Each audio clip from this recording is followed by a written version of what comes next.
Primeira leitura. Leitura da carta de São Tiago.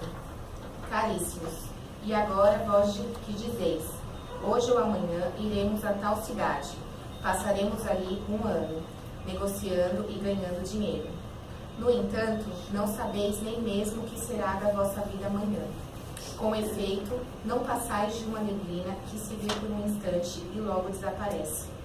Em vez de dizer, se o Senhor quiser, estaremos vivos e faremos isto ou aquilo, vós vos gloriais de vossas fanfarronadas. Ora, toda arrogância deste tipo é um mal.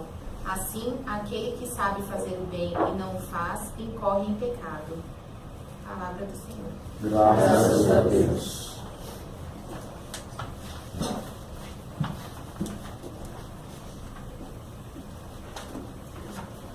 Salmo responsorial. Felizes os humildes de espírito, porque deles é o reino dos céus.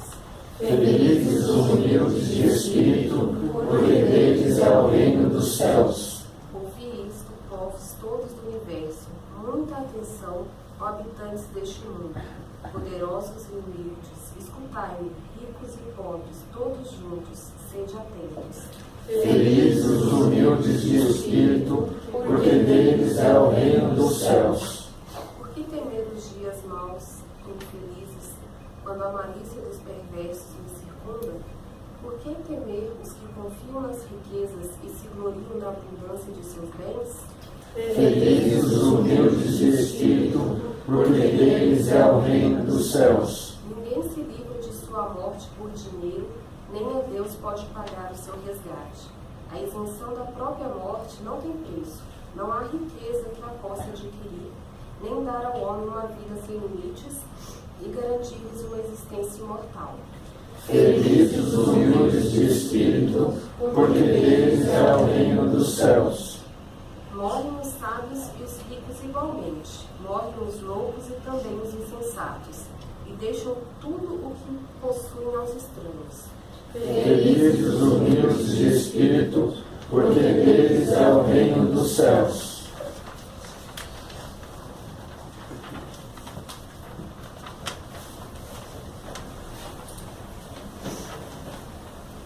Aleluia, aleluia, aleluia. Aleluia, aleluia, aleluia. Sou o caminho, a verdade e a vida. Ninguém vem ao Pai senão por mim. Aleluia, Aleluia, aleluia. O Senhor esteja convosco. Ele está no meio de nós. Proclamação do Evangelho de nosso Senhor Jesus Cristo, segundo o São João. Glória a vós, Senhor. Naquele tempo, João disse a Jesus: Mestre, vimos um homem expulsar demônios em teu nome, mas nós o proibimos, porque ele não nos segue. Jesus disse: Não o proibais, pois ninguém faz milagres em meu nome para depois falar mal de mim. Que não é contra nós, a nosso favor. Palavra da salvação. Glória a vós, Senhor.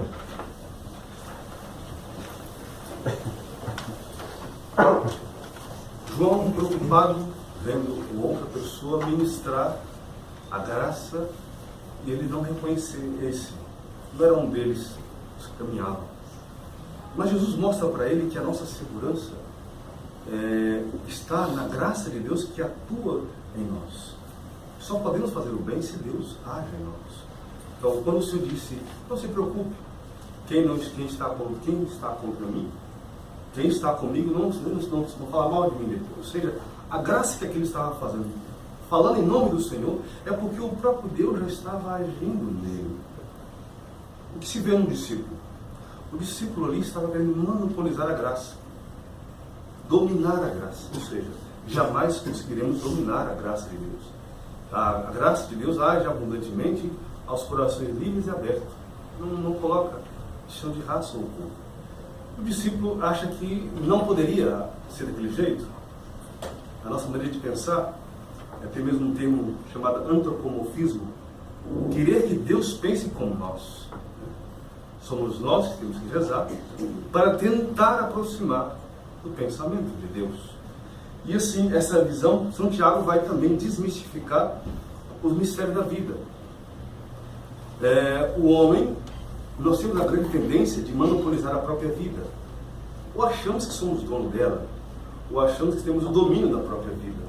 No dia de hoje, nós não sabemos o que vai acontecer mais tarde, né? Por mais que tentamos adivinhar aí, algumas não se sabe. Deus é o Senhor de todas as coisas. Então, aí São Tiago vai dizer que o que é a vida humana, a vida do homem? É como a neblina. Começa muito rápido, mas também se passa muito rápido. A nossa passagem sobre a face da terra é como a neblina, como diz Santiago. Esse tempo breve que nós temos, porque ele compara pouco por pouco. 80 anos, vamos jogar para 80, a grande maioria, em relação à eternidade é o quê? O que é 80 anos em relação à vida eterna? É uma fagulha. Mas esse pouco tempo que nós temos, ele nos é dado para conquistar a eternidade. É realmente um ato de misericórdia de Deus, que o pouco que nós temos de conquistar a vida eterna. Mas aí a grande temática, a grande problemática que nós fazemos. Há em nós um grande desperdício do tempo. E o diabo já percebeu isso. Quantas distrações que ele faz ao longo do dia, na nossa vida, nossos pensamentos e projetos, para nos distrairmos da nossa vida, e assim, distraindo da vontade de Deus, nós perdemos tempo. Só que é sutil, porque ele não nos tenta somente com coisa ruim. Ele às vezes nos tenta com coisas boas, coisas que massageiam o nosso ego, cria situações e preocupações e necessidade, às vezes que poderia ser feito depois. Lá vamos nós, mais uma vez, perdendo tempo.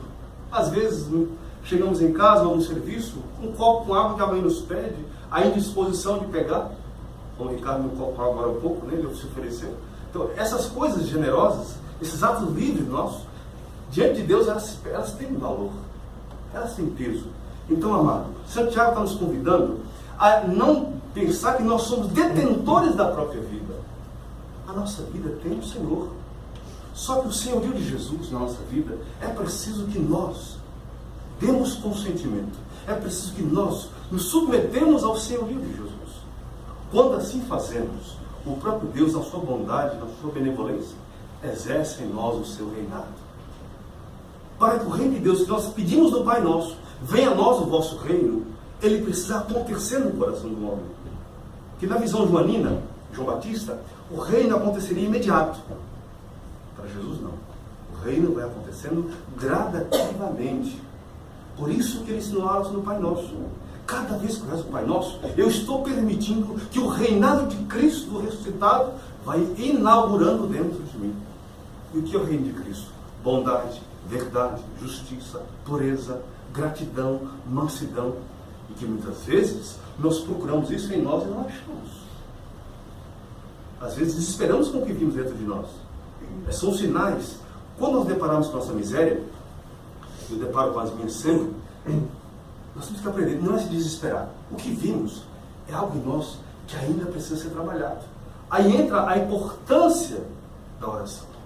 Mas muitas vezes, alguns de nós católicos, nós temos momentos de oração. Não é suficiente.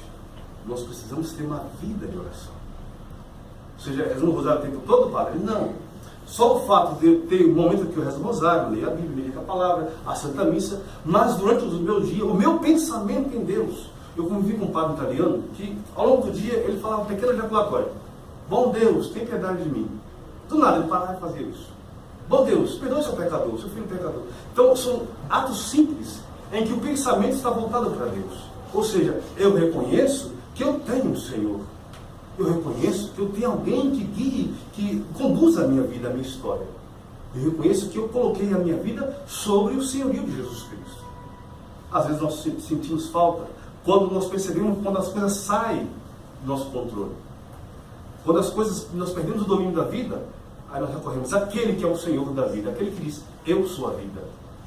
Aí nós voltamos para ele. Então, hoje, peçamos à Virgem Maria, aquela que soube colocar os pés do Senhor, aquela que soube servir, aquela que soube dizer, eis aqui a serva do Senhor. Faça-se em mim segundo a sua palavra. Esse faça-se de Maria é um ato livre, é a liberdade interior, que muitas vezes precisamos conquistar. Nós saímos do cenáculo, Pentecostes, agora fazer o quê?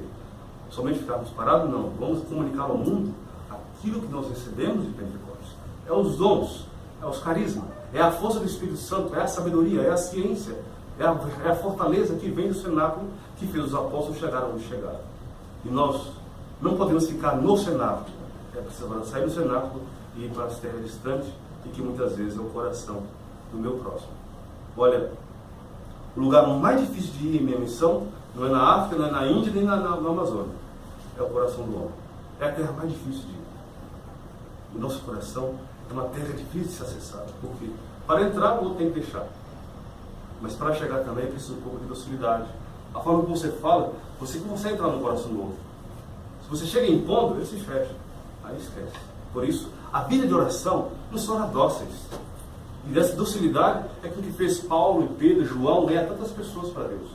Agora a minha missão e a sua, conquistar muitas pessoas para Deus a partir de nós. É Deus agindo em nós. Louvado seja o nosso Senhor Jesus Cristo. Para sempre seja louvado.